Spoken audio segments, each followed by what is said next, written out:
girl is straight down, simply beautiful. Everything did from her nails to her beautiful body like a goddess. Baby, you're the hottest. Ain't no competition. Shouted you the hottest. What's up, guys? It's the one and only Dave from Team LSP, baby. Oh yeah, and today I'm going to be bringing you a deck profile that LightswornPrincess asked me to do. So first I'll give you a quick synopsis of this deck. I guess it's anti-meta heroes, if that's what you want to call it. I've really been testing this out a lot. I've played it for 3 weeks now, and each week I've came in top 8. The highest I've came is top 4. But I think I was 4th place and 7th place twice. And anyway, let's get on with the deck profile. Now, it's changed a lot. I was running fossil dinas in this, but I stopped that, and anyway, you'll see what I've been running. So to start this thing off, 1 Stratos. You know what he does. I don't need to keep getting into this. 3 Alias. Alias is just a beast. He's a sexy beast. That's all there is to it. Next up, 1 Photon Thrasher. I found that if you run more than 1, it gets kind of cloggy. You might have too many in the hand, and you know, with this deck, you're always going to have a monster on the field pretty much, and usually that's not always the case with heroes because you're going to have a heavy back row. But I found that if you run too many Thrashers, it does get a little bit cloggy in this deck. So next up, I'm running 3 Guaibas. I tech these in because I found that when you whip out a Dolka or a Yugioh on your opponent, they really don't have a response to it, and there's nothing that they can really do, especially if you get a Yugioh out on them. They're really like screwed for the next turn. So I teched these in. I was testing out, I was running before Fossil Dyna and 2 Tengus, and those were doing pretty good, but I decided to try these out, and I top 4'd, so I moved up 3 places. I guess I need to keep playing around with the build. 3 Thunder Kings. Thunder King is Visas format. If you can run 3, it's awesome. He can stop inherent summons. He's a light target for Honest. 1900 beat stick.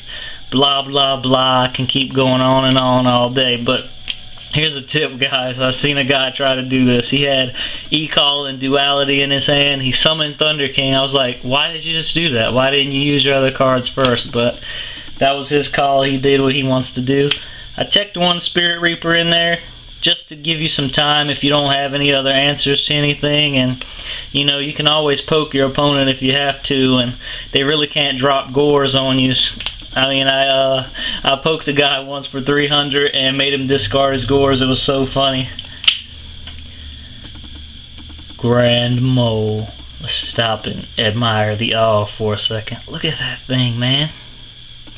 Could you imagine like a life-size Grand Mole like just coming at you, and he's like, I'm gonna send your life back into your hand. Funny. Anyway, he's good at like getting rid of all your opponent's boss monsters. I'm testing out 2 Snowman Eaters just for the simple fact of your opponent summons Thunder King, you set Snowman Eater, it's done deal. And he's a water target for Absolute Zero, and we all know Absolute Zero is just a scrub. Monster Reborn, Dark Hole, Mind Control. That's the staples I'm running. Mind Control's really good. I love to steal a level 3 or 4, well, most likely 3, and make, 4 and make Exceeds. 2 Pot of Duality. It does stop you from special summoning, but opening up with Duality is just really great. I love it. 1 Rhoda, 2 E-Calls. Search out your Stratos, or if you draw into Stratos first turn, you can use your Rhoda to get you Photon Thrasher, or you know, anything you want. I don't know. It's just it's so versatile. 3 Gem Sparks. That's the standard.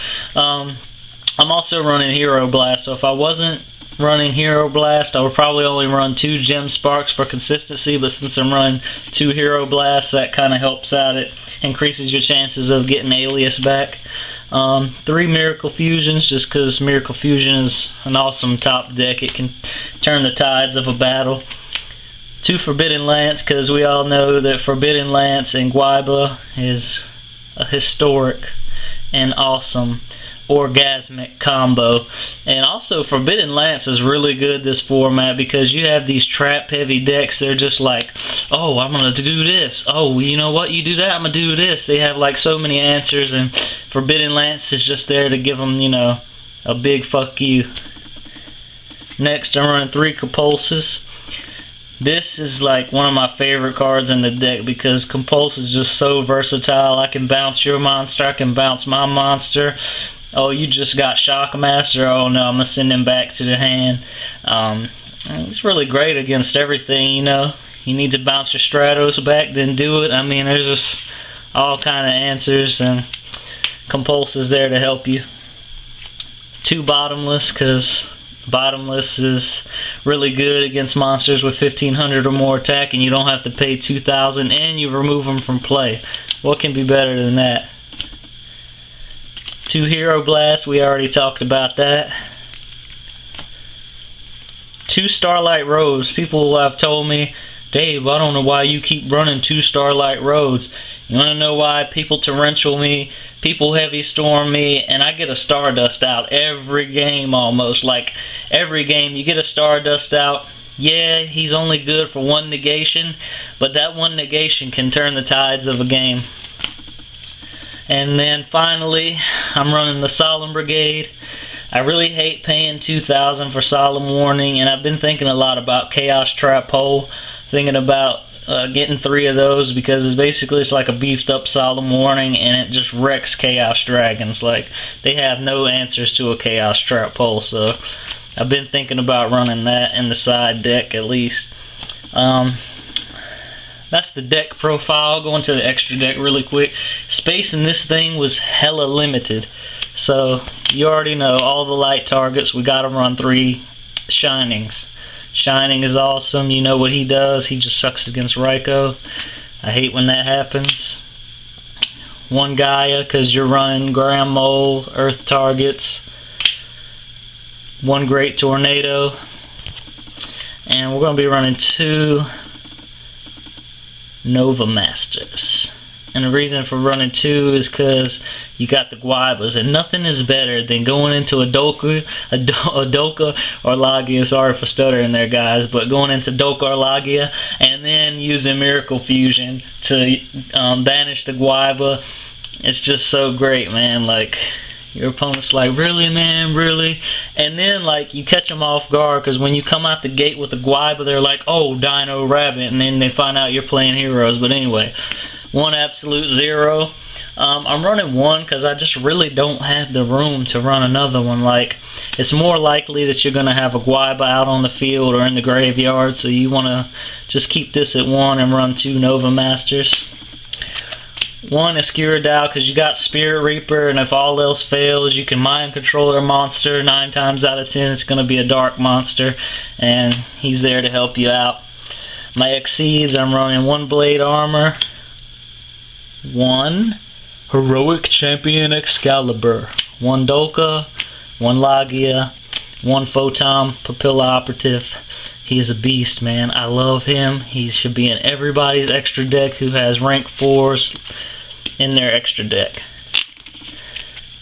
And finally, the star, the one, the only Stardust Dragon. Nothing is better than having a Stardust on the field, like, unless maybe he's up against something with higher attack. But when you got Stardust on the field, you're just like, what, son? What? You want to activate that Dark Hole? No, sucker, no. Get back. You want a Torrential? Nah, bruh. I'm taking this. This game is mine. I'm going all the way to the top place, baby. Here we go. Say bye-bye, Stardust. Bye-bye, everyone. Alright, guys, so that was the anti-meta hero deck, if you want to call it that. Hope you guys like, subscribe, and comment, and I'll see you guys soon. Later.